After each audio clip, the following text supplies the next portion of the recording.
Welcome to Gulfstream Park West, and welcome to the Gulfstream Park West Handicapping Show. Ron Nicoletti along with Acacia Courtney, and it's going to be a fun day. We got a fast main track, firm turf course, really beautiful day in South Florida, and more importantly, on closing day, mandatory payouts. Mandatory payouts. We have a really nice carryover in the Rainbow Six. It's over $105,000. Also, mandatory payouts in the Super High Five and the Late Pick Five. Everything must go. This is our final day here at Gulfstream Park West before we head back over across town for the Gulfstream Park Championship meet, claiming crown December 3rd. Can't wait. Yeah, it's like the soup I had last night. Didn't go. It's called must go soup. Didn't go yesterday. Must go today. So, everything must go. Everything must go. So let's quickly get to the menu, because we both have pick six tickets today, because we want to give you what we think might happen in that Rainbow Six. So our first race, of course, any race with 7 or more, we have the Super High Five. So we'll start that right in race number 1. And in case you're going to have your first of 2 pick 5 tickets right in race number 1. First of 2 pick 5 races, 1 through 5, and then I talked about that Rainbow Six carryover. That starts in race number 5 today. As Ron said, we'll both show our tickets. It's $105,852 in that carryover. So everything must go there, and then we'll close it out with the Late Pick 5. Yeah, I always like to guess in the Rainbow Six. I'm guessing over 400,000 in there, and I've been pretty good with it, actually. So, I mean, they're going to bet this thing. They love it. Of course, the Late Pick 5, too. You know, and what we mean by mandatory payouts in the Rainbow Six, just to take a second here, the Rainbow Six, if there's 5 out of 6 and you're the only one with 5 out of 6, you get the whole pool. There's no carryovers. There's no nothing. It's all up for grabs this afternoon, so a lot of fun. So make sure you get your handicapping hats on. Now, before we get into this card, I want to go back and take a backtrack and show you both performances in our grade 3 races yesterday. And the first one we're going to take a look at is the stretch run of the My Charmer and Isabella Sings. We knew this one was the speed, and that's just what she did. That's just what she did. A really nice performance. I got a chance to catch up with Edgar Zayas, her jockey, after the race, and he said that the plan going in that day was just to let her run. We talked about yesterday how she maybe pulled a little bit early. She wanted to go fast in some of her prior races. They just let her run that day. Nobody was able to catch her. Yeah, I mean, she just, she just exuded class through the stretch there and just drew off, like you said, never really challenged in the whole race. And certainly, she had that tactical advantage, and it was good. They just let her run, and she certainly responded. Now, the other one we want to show you was race 7 yesterday, and that was the Tropical Turf Handicap, and a little bit of trouble in the stretch with this one. A little bit of trouble in this stretch. Rose Breyer actually crossed the wire first, but there was a disqualification. Lubash was put up, a 9-year-old horse, and he just came running on the outside. He was the number 3 for Christophe Clement, and he's as game as they come. And I guess that they said keeping him mentally sound was the thing as far as being a 9-year-old and still running now. And he had to steady there at the stretch as jockey Joe Bravo actually stood up in the saddle. Yeah, I mean, he came over, and a lot of times the short run into that final turn on the turf course here, and the horse ducked out. It was unfortunate, and Rose Breyer put pace down into the second, into the place spot. So fun day yesterday. Just wanted to go back and revisit those. Now we'll get to our first race today, 1 mile and 1/16th on that firm turf course. Claim is 3 and up. Non-winners of 3 in life, $8,000. And we have no scratches, a jockey change, and Acacia has her first of 2 pick 5 tickets. First of 2 pick 5s. They went 3 deep in here. There's an even money morning line favorite with the number 8, Boca Scuttlebutt, who's plummeting down to this $8,000 level. And but I thought there were a couple other horses who definitely had a shot in here, including the current favorite early in the wagering with the 3 Mr. Money Pants. 2 deep in the next, then 3, 2, and 2. I thought this was not a sequence I could single in on at all. We don't make it easy for you on the last day here at Gulfstream Park West, but still kept it affordable at 36. Yeah, and you mentioned you alluded to the morning line favorite in here, number 8, Boca Scuttlebutt. I had some concerns about that horse and put it on the ticket, but I did go with the number 3, Mr. Money Pants, who's stretching out to a mile in the 16th. I thought after a game return at a mile in which he rallied between horses, he finished in a dead heat for 3rd that day. Jenna Antonucci, Edgar Zayas, our leading rider in the saddle this afternoon. Now, Boca Scuttlebutt, I know you put it on top. I had concerns. This looks like they put the for sale sign up to me. Well, It does. My biggest question with Mr. Money Pants and why I couldn't put him on top is that he is kind of pace dependent. He does have that late run. It's a nice late run that he has there, but he's got to be a bit closer to the pace than he has been in a couple of his other races. He came off a layoff and dead heated for third last time, and there were a couple of horses that were running late in that race. I thought that Boca Scuttlebutt will be more forwardly placed. I don't know about even money, and I certainly wouldn't single him at that price in here. Yes, for sale sign is a good way to put it. So I'm going to put him on top in the drop and how he might be forwardly placed. And we both went with the number 6 in here in our third spot, and that's Grand Tupuy. And this one, a solid late running fourth at the $10,000 level. That was 2 starts back, hoping for a clean trip, had some trouble. He got carried wide on the turn and came up empty at this level and distance last time out. Victor Barboza Jr., very sharp outfit. Lionel Reyes named to ride. Edgar Zayas is going to move to Mr. Money Pants in there. And I thought this horse, if you go back a couple of starts, ran well. Looked like this horse just never got involved. No, I think you can put a line through that most recent start. You did have to be carried out there, and I think it's excusable for being beaten double-digit lengths, so hopefully he's able to bounce back. I mean, so the key in the opening race, do you believe the number 8 Boca Scuttlebutt, that they're dropping it just to get a win, or is there something else maybe involved? And Mr. Money Pants, certainly a logical one in race number 1. Race number 2 on the turf, 1 mile, maiden claimers, fillies, 2-year-olds, $25,000. We have a couple of scratches and a jockey change to let you know about. We're going to scratch the number 11 Moxie and the main track only number 12 Forest Lily. And the jockey change comes on number 9 Matt Rispoli. Manuel Cruz not riding today, so you'll get those jockey changes as we go through today. And we both have the number 1, a square to spare, and that I think is a Seinfeld reference. Oh, yes, I guess so. I didn't even think of that, but yes, I think you're right. Well, this 2-year-old filly is dropping in class to this $25,000 level and trying the turf for the first time. Jason Service is the trainer. I want to give a trainer stat on Jason Service in the past 5 years with 2-year-olds trying the turf for the first time. Not the biggest sample size, but I think he's had some very good success with it. 5 for 19, 26% win. 8 for 19, 42% of the time in the money, and $1.92 ROI. So close to an even return on investment. And I think that this one has the turf breeding here too. Yeah, and Jason Service just does an excellent job. Nick Juarez handling the combination drop down and the surface switch this afternoon. So a logical choice. We both have it on top of the ticket. Now, number 3, Taco Wayne Shot. I always wanted to meet a guy named Taco Wayne. I think that's a great name. Stretching out to a mile after. This one sort of took the overland route last time out when finishing a wide 6th as the tepid favorite. That was going 7.5 furlongs last time out. And I just thought her second place finish on October 22nd points her out as a major player in this spot. That's kind of what I'm going off of, too. That second 2 starts back. She also was drawn wide and drawn outside last time as well, so she had to deal with that from the very beginning of the race. So I think that she had a lot of obstacles to overcome in there. Both used the number 10 Lancaster. This one's dropping as well. 2 starts on the turf. Thought ran pretty well against $50,000 maidens in her debut. That was a good turf that day. So she's going to be dropping after a disappointing performance last out. Yeah, I threw an 8 on their beach tag, too. Was hoping to save something more for the stretch run after responding to the addition of blinkers. This one, when opened and relinquished a 3-length lead, when fading to finish a distant 5th against Similar, I think with a little kinder rating on the front end. Second time blinkers this afternoon. I think this horse maybe can hold on for a share. And I use the number 5, Hold That Kitten, who's stretching out to 2 turns on the turf after a pretty respectable early race, being a bit mid-pack there, but a 2-year-old filly by Kitten's Joy. And race number 3 this afternoon, we're going to be on the fast main track. It's a 6-furlong maiden claiming event for fillies, 2-year-olds. The claiming level is $50,000 down to $40,000. We have no scratches or jockey changes. I went with the number 5 horse in here, Our Way to Escape. Now, the horse you have on top, number 3, I didn't use.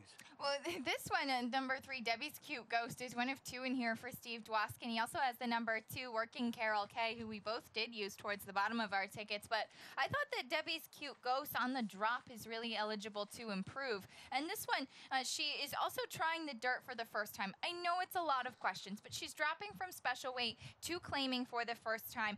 Did show a little bit of a nice late rally in a couple of her early starts. There's some dirt sprint pedigree there, and she's going back to the sprinting distance, and she's going to try the dirt. Maybe that'll just help her wake up. Boy, I couldn't do it. I wanted to, but I'm looking back now, and I just left that one off the ticket. We'll see how that works out. But I did go with the horse you have in second on top of my ticket, and that's the number 5, Our Way to Escape. And this one is dropping to this 50 level. After a pair, I thought, promising maiden special weight sprints across town, in which she showed speed and she finished third and second, respectively, trainer Ralph Zadie. And what I like about this horse, this daughter of Tisway, training pretty nicely for the return to action. I just thought on the drop, and it's sort of almost like a lateral move, but I just thought this horse ran well enough, working well. The barn has been going good all fall long, so put this one on top of my ticket. I can certainly see that. This definitely may be the one in here. Thought distant third last time, and maybe she'll be able to have a little bit more now that she's trying this claiming company for the first time. I just thought maybe a little something to wake up Debbie's Cute Ghost. And I mentioned the other Steve Dwoskin runner in here, the number 2, Working Carol K, who dropped to claiming level for the first time last time out. Finished third behind a first-time starter, Nikki Bell, who won by 9.5 lengths that day. So Working Carol K beaten about 11, and I thought was gaining nicely in that race. Yeah, I went with number 7 in here, a second on my ticket. And that's By the Way May. This one is dropping into this high-priced maiden test. Going to the main track after an eventful trip. That was against maiden special weight runners on the turf, which she was bumped at the start. She was 5 wide on the turn. She ended up finishing 6th that afternoon. Monty Thomas, excuse me, Tyler Gaffleon. I put them together handling the surface switch. So that's Monty Thomas, Tyler Gaffleon, not Monty Tyler. That was pretty good. It's like Benifer. Yeah. Well, I agree.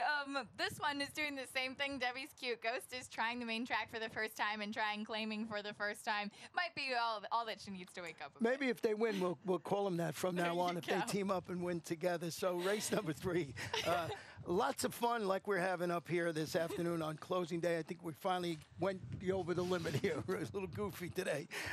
Race number 4 this afternoon, 5 furlongs on the turf.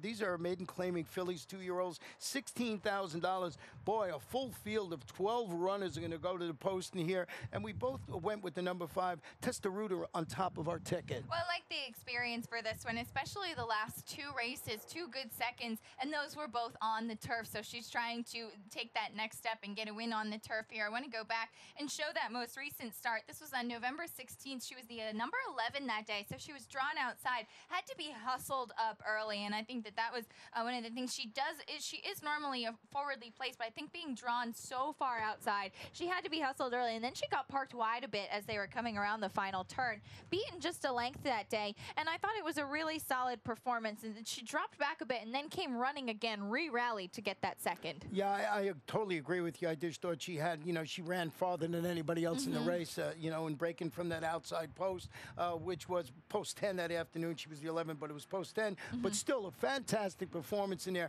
In second, I went with the number 8, Chocolate Bourbon. I don't think, is that a drink that you can actually have, chocolate bourbon? Needs to save. I don't know, but I think I'd want to try it, yeah. Needs to save something more for the stretch drive. Opened that 2.5 length lead last time out before fading to finish third behind that horse. We just showed you that, Testaruda. So this horse is going to be on the lead or close to the lead in here. Maybe steals it today. And that was her only turf start so far, and that was definitely, I think, one of the strongest performances that she's had. Did seem to take to the turf nicely there in her 6th start. Don't think that she's one that you can leave off. And the number 4, Perennis, is trying the turf for the first time, and this one's also dropping a bit in class. Yeah, she's debuting on the turf, as you mentioned, at this $16,000 level. She ended a 3-race campaign up at Delaware with a 3rd place finish in the 25 maiden sprint going 5.5. Dale Bennett, he's pretty solid with the debut turf runners, around 17-18%. Thought it was a logical choice with that performance. I agree with you there, and I think that she's one that you can put on too, and maybe the turf will help her wake up a bit. Well, let's take a short break, and when we come back, we'll show you those dual Rainbow 6 tickets on closing day, and don't forget, mandatory payouts throughout the afternoon. January 28th at Gulfstream Park, an icon takes flight. The world's richest thoroughbred horse race. 12 of the sport's finest horses. One race. $12 million on the line. Watch, wager, witness. Go to PegasusWorldCup.com for more.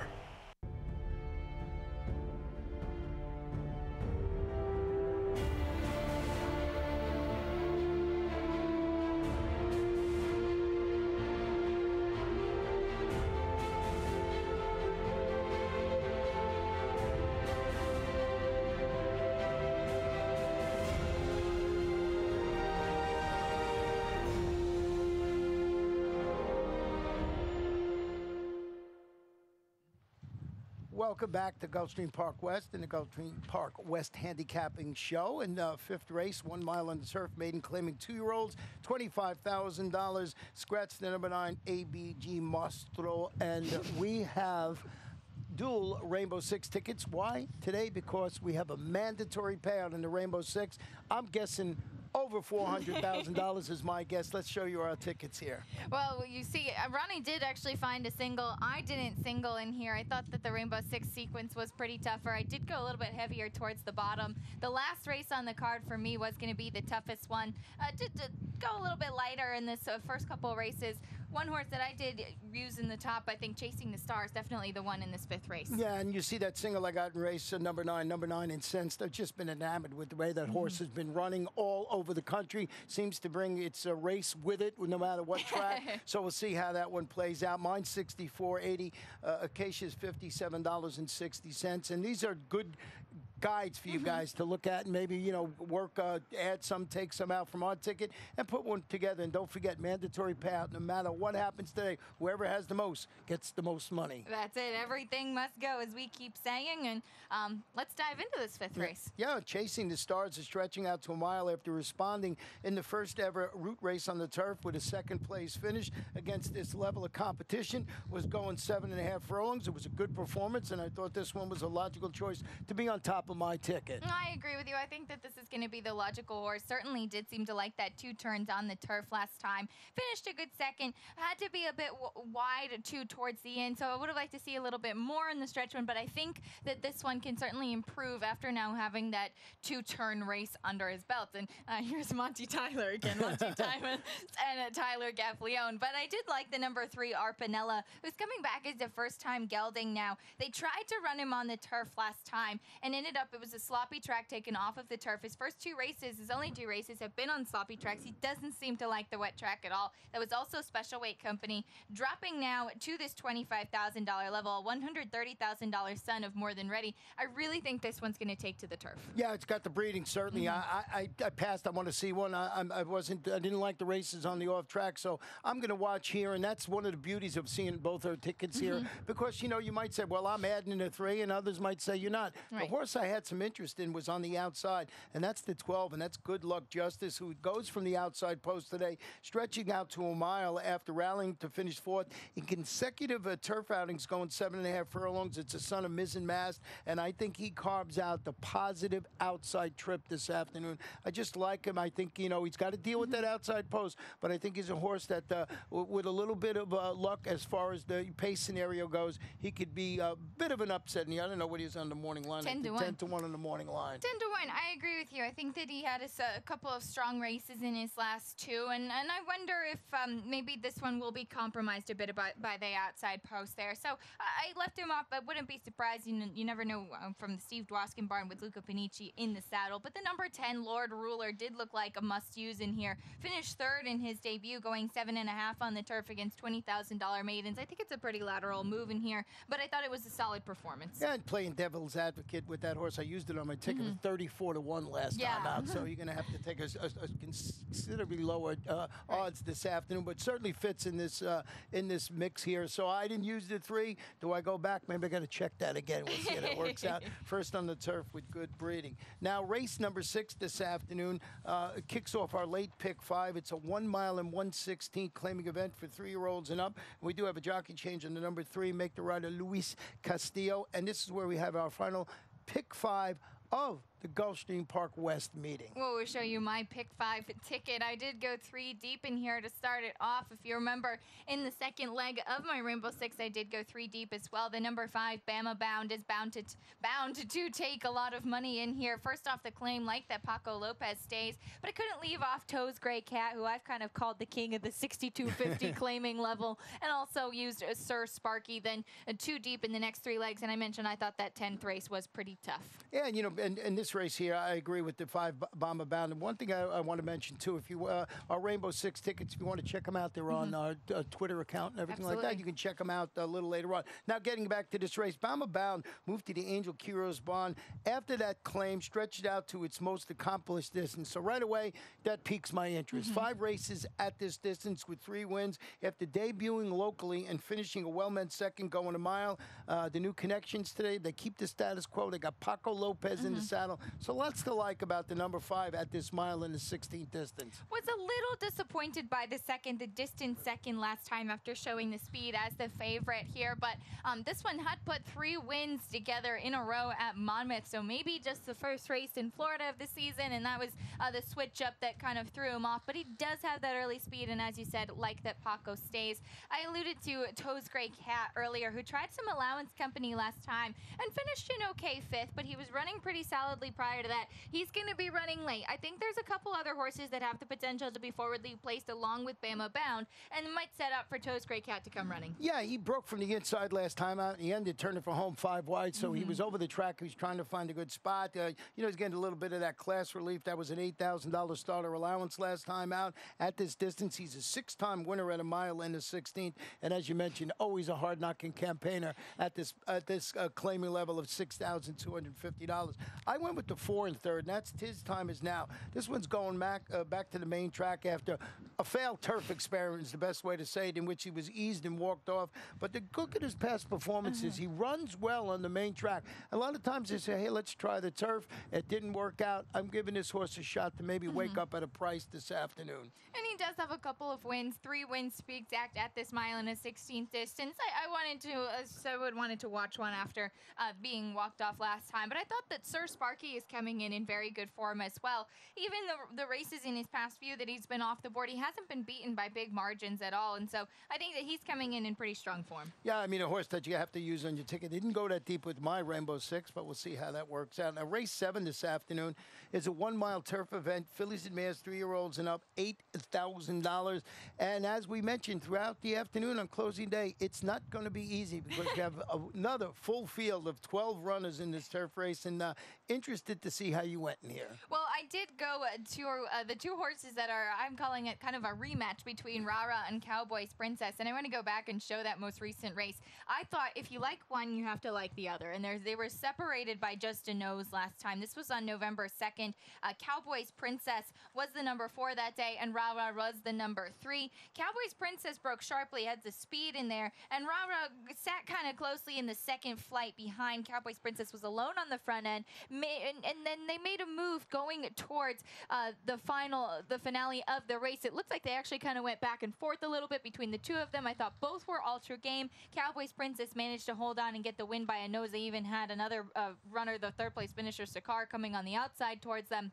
I thought it was such a game performance, though, from the 2. Yeah, I mean, it's simple as that. This one's the speed. They're going to get hounded again. You know, the horse bounced off that performance, and that's the way I was thinking that maybe that took a little bit out. But I got to use it on my ticket. Just went 4 deep on my ticket here with that horse because of its ability to set the pace in here. But I did go with the number 4 in here, Little Twitch, a winner on the turf at this level and distance back at Gulfstream Park. You know, Cowboys Princess. Let's show that stat because I'm so excited about my pick in here that I jumped the gun with Cowboys Princess Bruno Tessori over the past 5 years. That's all right. We'll just go and show you just one more reason why I did keep Cowboys Princess on top in the past 5 years. Bruno Tessori with horses that won last time out in low level claiming races $10,000 or less. 6 for 20, 30% win, 55% of the time in the money, and an ROI much bigger than I was expecting of 258. So again, just another reason why I use Cowboys Princess. But now, tell us about Little Twitch. Yeah, I'm so excited about this horse, and I really do. I like it in here, Little Twitch. I'll tell you why. This one, a winner on the turf at this level and distance back at Gulfstream Park on September 1st, is going back to the grass after tracking the pace and finishing 3rd. It was a 12-5 claimer. That one was moved from the lawn to a sealed sloppy track. Ronnie Spatz claimed it across town, has Edgar Zayas, our leading rider, quarterbacking the surface switch this afternoon, and I just thought off that performance, I liked that race over at Gulfstream Park in September 1st. And I just think this is a good spot. There's a lot of speed in here, and I think this horse carves out a nice trip, you know. So that was my thinking with Little Twitch. Well, one thing to like, too, as well as the things that you mentioned, is that even with the claim, Edgar Zayas stays aboard again still, and you like to see that he's staying on that horse.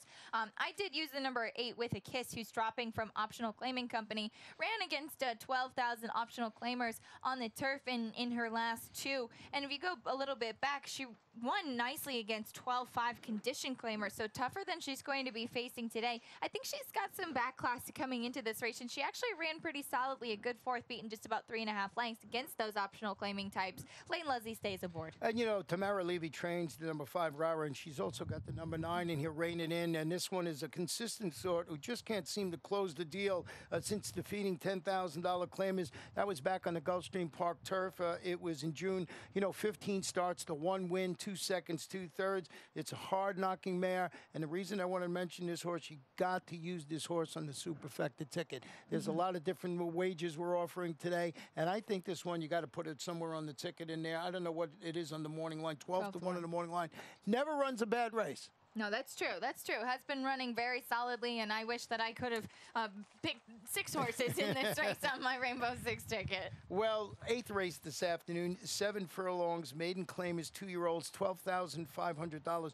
2 scratches in the race, the number 5, American Rocket, and the number 8, he's a Pleasant Spark. So we'll be dealing with a 6-horse field in here, so we'll see how that works out. I did go with the number 6, Tito Control on top. Drop it to the 12.5 level, turn it back to 7 furlongs on the main track after showing speed and weakening to finish at distance 6 against 25 maidens going a mile on the turf. Gets in light today with apprentice Carlos Hernandez. You know this is my favorite angle. If you follow my analysis throughout the years, showing speed on the grass, going long, turning back to 7/8. Thought I was going to get a big price today. I look second choice or third choice on the morning line. Second choice, and I've got him up there as well. I think I agree with you. I think that this one's going to be the speed in this race. I did put the number 2 Siki on top, 1 of 2 in here for Gennady Dorochenko. This one's dropping from the $16,000 level where he ran a respectable second last time, and going now to the 12.5. Yeah, number 7, Mike's Muscle Man, is getting a full complement of changes this afternoon when he drops to the 12.5 level on the main track after being on the turf, turning back to 7 furlongs, getting laces. He finished 6th. It was the state-bred maiden special weight test, going 7.5 furlongs. Edgar Prado named to ride. So here's a horse getting it all today. Getting it all. The full treatment. I agree. And then I just threw on one classy dude from the rail dropping. Race number 9 this afternoon. My single in here, 5 furlongs on the turf. Allowance optional claimer 3 and up, or that optional claiming price of $25,000. Scratch the number 3 in here, Starship Thor. And I just like the number 9 Incensed, and I'll tell you why. Debuting locally after 5 really sharp turf sprints. Now you go back and you look, 3 consecutive victories at Arlington. Goes to Churchill Down, finishes second in an allowance race, and I thought it was a really good performance. Comes back and runs a good second, had some trouble at the start in this race at Indiana Grand. Finishes second, just gets beat, and behind this horse, 3 next out winners. So I got the key race. I got a horse that loves sprinting on the grass, so that was my reasoning for singling the number 9 Incensed. Well, I agree. I have him on the top for all of those reasons. The reason that I did not single in my Rainbow Six with this horse is that he's going to be the speed. He likes to sprint on the grass. He's coming from the outside going this 5 furlongs. There's some other speed in this race. I don't think he's going to be alone on the front end. Second as the odds-on favorite in his last 2.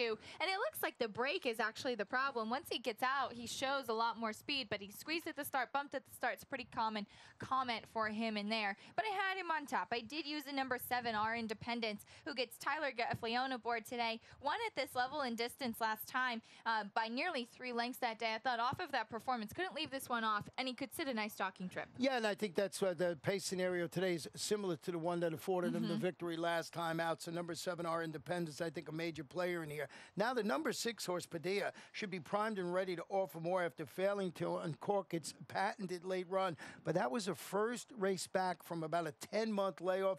Look at this horse's back class. He was beaten less than 2 lengths in the Sunshine Millions Turf Sprint, $150,000 race last January. Just look through this horse's past performance. Lots of back class. Certainly needed that last race coming back. This could be the sneaky in this race. I don't know how much of a sneaky, but not. I don't know what it is. 10 to 1 on the morning line. Not so going to be 10 to 1. I don't think so either. I think second off the layoff, needed that race back, has the back class. Totally agree with you. And we're actually in full agreement through on the number 8, North of Calhoun, who does have some speed as well, but trying the turf for the first time. Well, we end the Gulfstream Park West meeting with a 7.5 furlong turf event.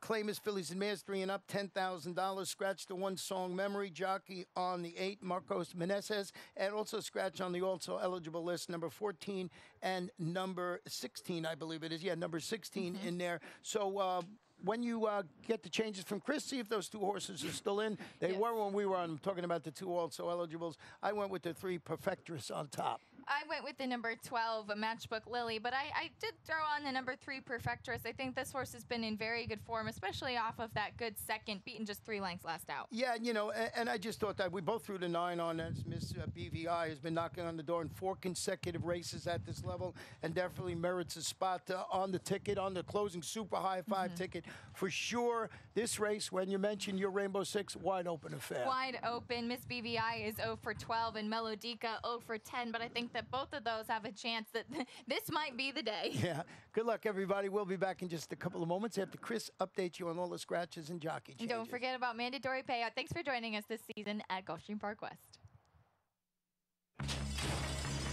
What do I love about horse racing?